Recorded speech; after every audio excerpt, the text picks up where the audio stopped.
This morning, I woke up to dozens of phone calls and messages, and typically, I think that's just Synac trying to call me and bother me about something like a sponsor.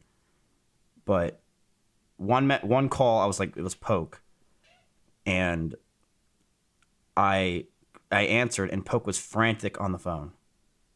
I didn't know what was wrong, but he kept telling me to look at Reckful's tweets, and something must be up.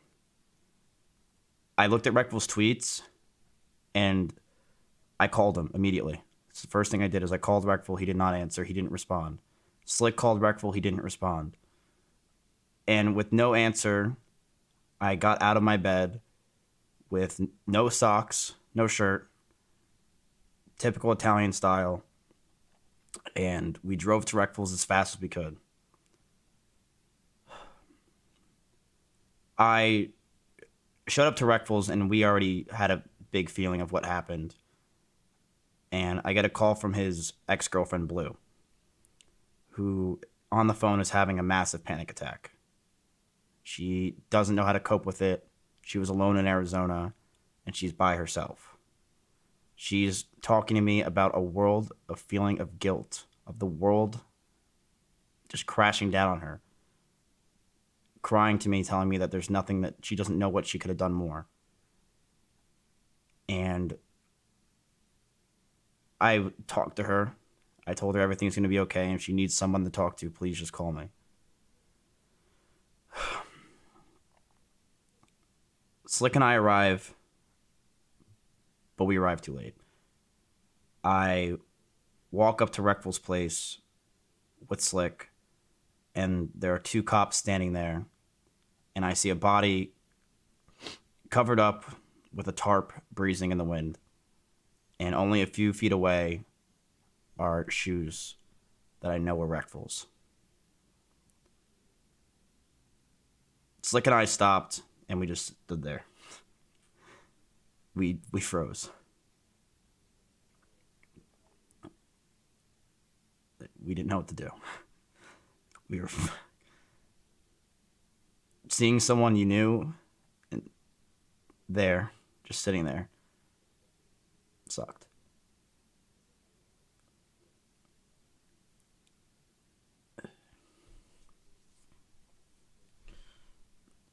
Guilt started to rush, not only me, but Slick. Feelings of what we could have done to help. But if anyone knew Reckful personally, and not just based on social medias, or they would know that there's nothing. We tried everything. His friends tried everything.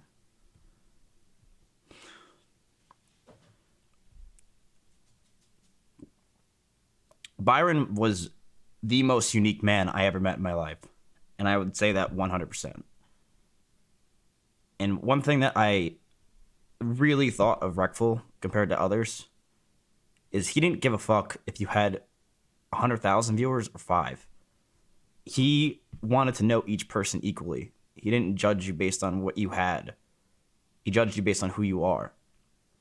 And I saw that multiple times, whether be through me, someone he barely even knew. When I first met him, he didn't know live stream fails. He doesn't check that shit. He didn't really know who I was in the scene.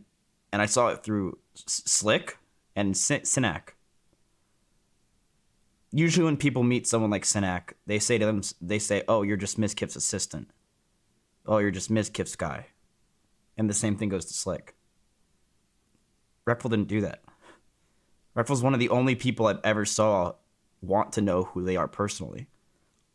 And he got to know the names of Synac. And he got to know the name of Slick. And he became friends with Slick. Close friends with Slick.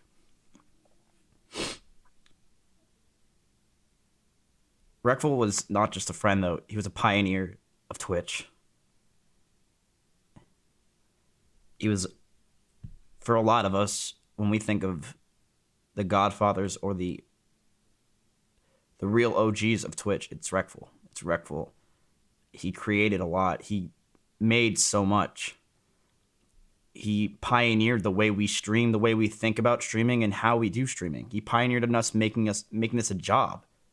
with the donation button. He did so much that so many people might not even know about. But one thing that Reckful did more than that I think he'll never know, is how much he was relatable. And I know a lot of people like to say that, streamers aren't your friend. I'm not your friend. But I'm telling you, if you watched Reckful back in the day, it felt like it. And you know what? That good feeling I had when I was alone and sad in college, and a lot of my friends or people in the world of Twitch were alone by themselves, and seeing someone like Reckful being one of the most successful gamers of all time, who's a multimillionaire, and is the success of, hundreds of thousands of people who loved him, seeing that he can also go through dark times and he's willing to express that, it made me feel like I'm not alone. It made us feel like we're not alone. And it made him feel like human.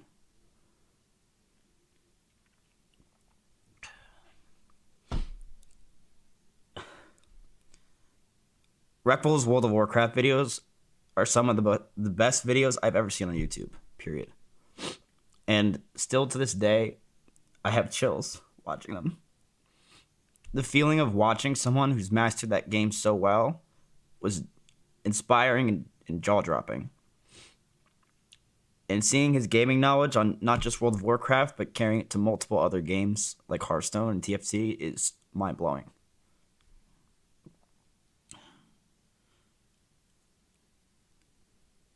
But to let people know,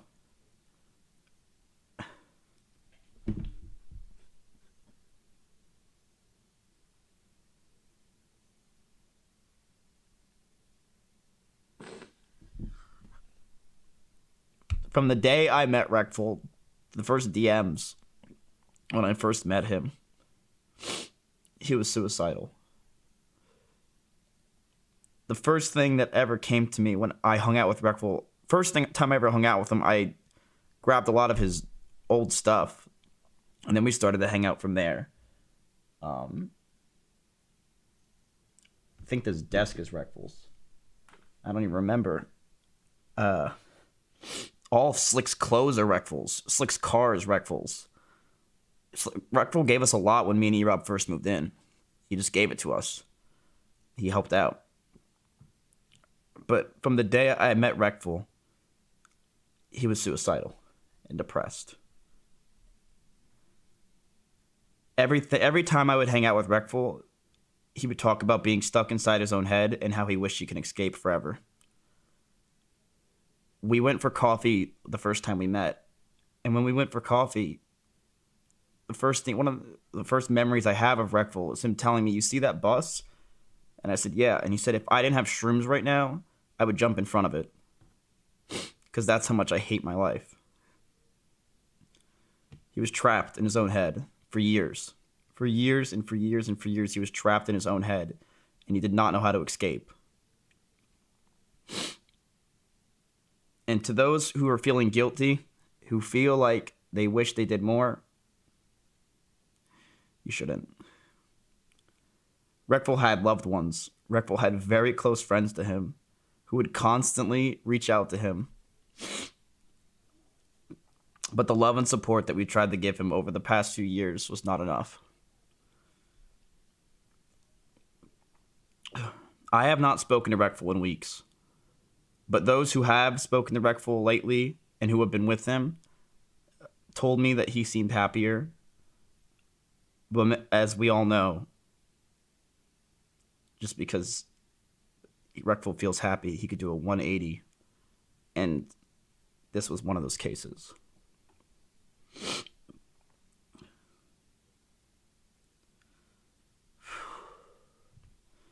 To those on Twitter, livestream fails, and other social medias who believe they were the ones who pushed him over the edge, just know that Byron has been suicidal and depressed for years. From the day I met him to the last moments we had, he talked suicide, depression, and wanting to end it all. I do not believe that it was today's comments that put him over the edge, but a much larger reason that I will not go fully into unless the family feels that it's appropriate. And to those streamers and people on the internet that claimed that the friends could do more, you don't know what the fuck you're talking about. You don't know the situation. You don't know what that he was being watched constantly, that he was being told to go to mental institutions or go to other places to seek help. You don't know the constant messages he was receiving. He constantly had people around him every day to check on him and make sure he was okay. Every day. He did this in the morning. Everyone was asleep. No one knew. And no one had a clue until it was too late. An example of this is my friend Mike. His dad was suicidal for a couple months. He lost his job. He was miserable. He hated his life. And my friend's dad wanted to kill himself. My friend Mike stayed with his dad every single day, watching him like a hawk, making sure that he's okay, trying to get him more help, bringing him to therapy, bringing him whatever he needed. But you can only do so much. And one night, my best friend Mike's dad, he left. He left the house, grabbed some Xanax, and went to a hotel and killed himself with rope. What Reckful needed wasn't more friends, and he definitely didn't need more money. So many are going to question what he felt every day, and I'm just going to tell you straight from the horse's mouth, from Reckful himself, that this is what he felt one night when I was with him at Kirby Lane. Reckful had severe depression over years, chat. Years, boys. Suicidal thoughts every day roamed his head in and out from his brother's passing. And Reckful didn't have self-acceptance and happiness within.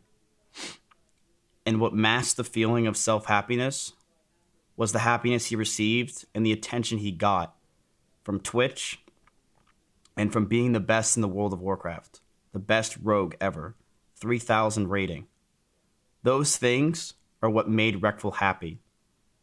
And what Reckful has told me and many others is when WoW died, he died.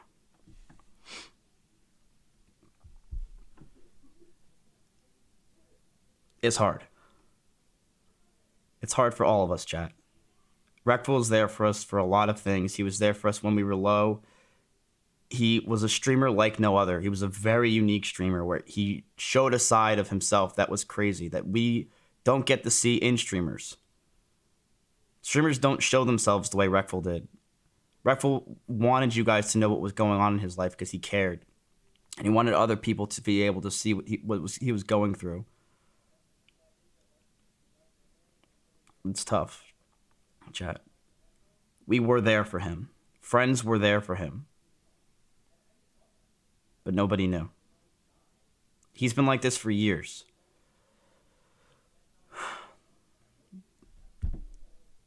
But you can all... What could we do?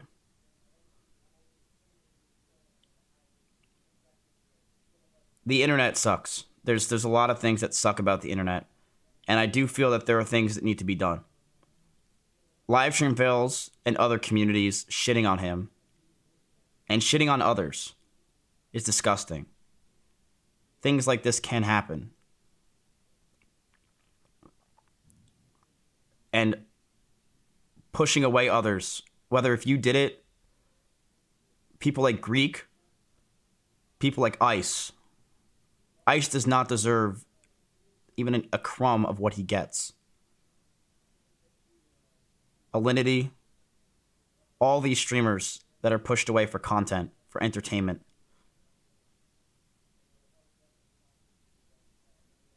It's disgusting.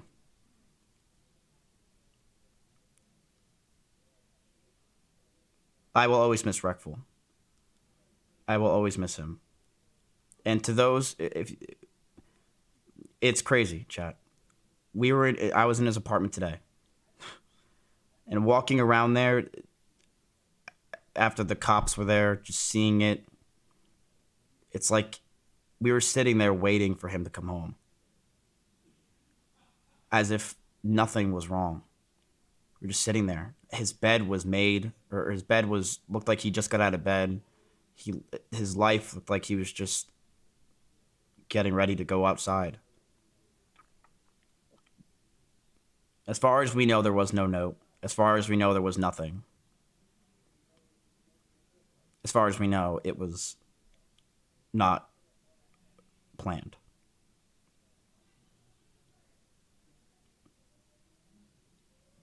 Reckful was, I say, one of the best streamers of all time.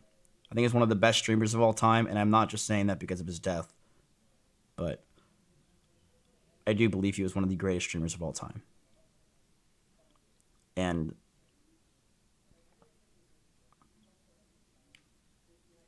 it's crazy to think that he's gone. It hasn't hit us fully. When I was sitting there in his apartment with everybody, it didn't hit us at all. It's not going to. It doesn't feel like he's gone.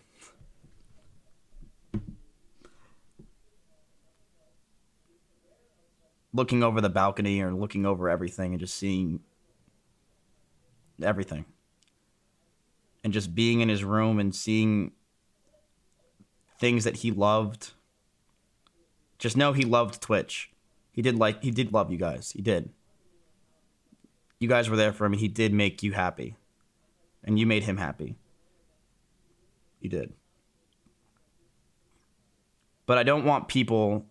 Some people are trying to claim that, you know, some toxic Twitter people or some people from LSF are the reason why Reckful died. And I want them to know that you don't deserve that burden for the rest of your life.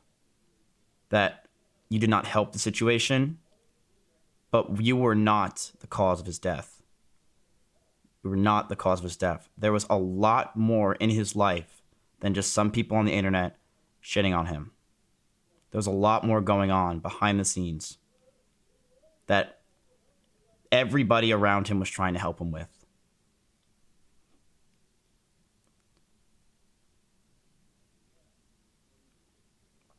I don't know what will happen with Everland. I have no idea. I have no idea what's going to happen with this stuff. I have no idea what's going to happen with his apartment. I have no idea what's going to happen with anything. I feel terrible for the parents more than anything.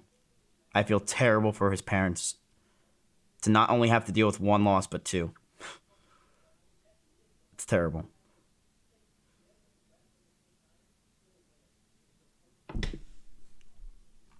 To this guy named Destructive 904 saying, you should have done more. Listen, dude. What could I have done? What could we have done? How do we know? I'm sorry, man. What do you want me to say? There's not much... What could we have done? How do we know?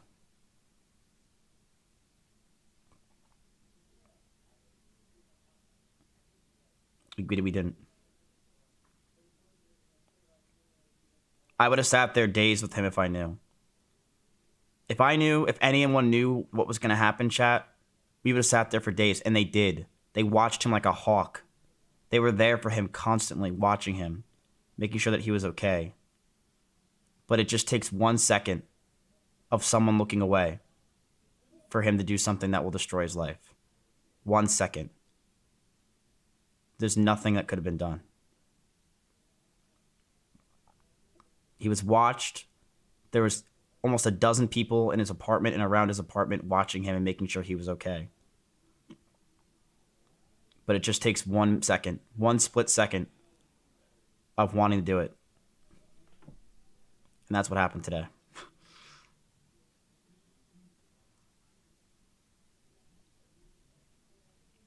He will be missed a lot. A lot.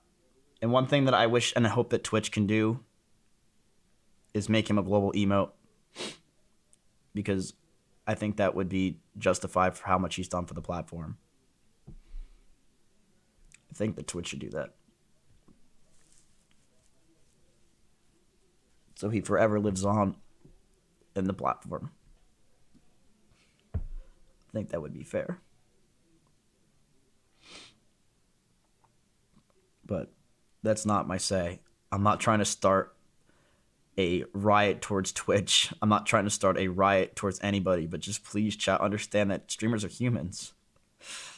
We are humans. You know, maybe not XQC because that guy streams 12 hours a day, but everyone else is fucking human out there. All right? Your words hurt. As dumb as it might sound, your words hurt. It doesn't feel good to see the shit that we get. And maybe it'll stop you from clicking enter the next time you really feel that way. Read what you say before you say it. But just please, I don't want... I know a lot of people on Twitter said some dumbass shit about him and made fun of him for doing what he's doing for proposing to Becca. You shouldn't. While you should feel guilt, you should feel stupid for doing it. Don't feel like you killed Reckful. Don't feel like you were the burden, that you were the thing that ended his life. It was much more than that. It was much more than that. And it's not something that I am appropriate to go into. Learn from it, chat. We learn from this situation. Whether it's to reform LSF or whether it's to reform in general. But what scares me is I know what's going to happen. I know that we're going to feel this way for a few days. The internet's going to go back to itself. And it's going to act like nothing ever happened. Because that's what happens every time. And I really hope that some people can live through this and learn. But I don't know if it's going to happen. I can hope. But I've hoped many times over and it never changes. Streamers are humans. Entertainers are humans. And Reckful was an amazing, amazing guy. He really was. When I say that Reckful was someone that I truly thought he was unique. He was unique, chat. Very unique guy. You never knew what was going to come out of his mouth. And honestly, that made it fun to hang out with him. A lot of fun to hang out with him because it was like, what the hell is this guy going to say next? It was fun. And I'm glad that I was part of his life. I'm glad that some of our memories are on his YouTube channel or mine or whatever that I could check and see. I'm glad that, you know, he was there for me my first rag kill. And it was one of the most fun streams I ever had. Chilling with Reckful and playing World of Warcraft was just fun. It was a great time. But I'll never forget how much money he stole from me from... We'd go to barbecue chicken places and we'd always do fucking card roulette and he would always win somehow because he purposely took the... He would take out his card that was lighter and my card was heavier. I lost like $3,000 on barbecue chicken and other foods.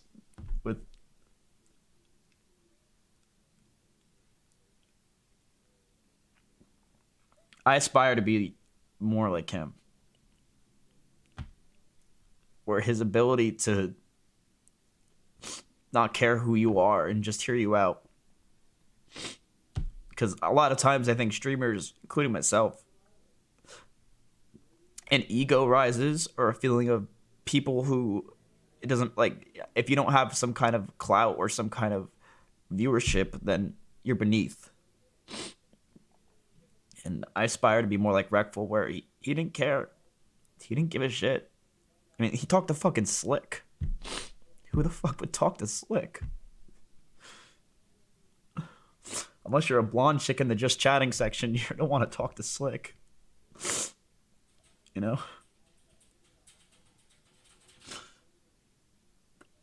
Just crazy he's gone, man.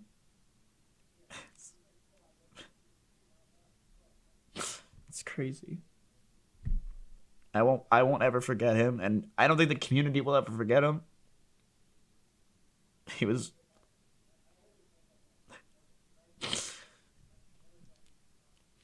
a great guy. He was.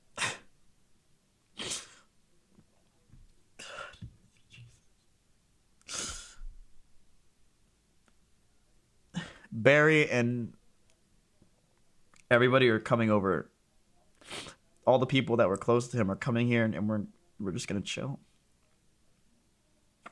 today.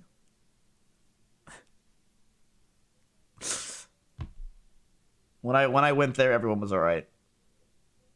Everyone was okay. I think they're just still in shock. We all are. I mean, but part of me, which can give me closure, as fucked up as this sounds, is to say that I I, I know he's not hurting anymore. Because every time I talked to that guy, he was hurting. Every time. And he's not hurting anymore. He was in pain every day I talked to him. I'm glad he's all right. To anyone who is wondering or worrying about how it happened, it was quick and painless. If that will put you at ease, it was quick and painless. I talked to the police and they told me that it was instantaneous. So he was not in pain. It was nothing that hurt him. Police arrived very fast. And they just couldn't do anything. By the time we got there, it was already all over. That's it. That's all I have to say. Thank you guys. I will not be streaming today, as you can assume. I will be gone. I don't want to stream. I'll be back tomorrow, maybe. I don't know. But I think I said everything I said. Goodbye, chat. And thank you guys. Please take care of yourselves. Take care of yourselves. And I know a lot of people are saying check on your friends and do that kind of stuff. You should check on your friends, but check on yourself as well. It's rough. Get off the internet. Do something with your life. All right. Go figure something out. Don't just sit here and... He wouldn't want that.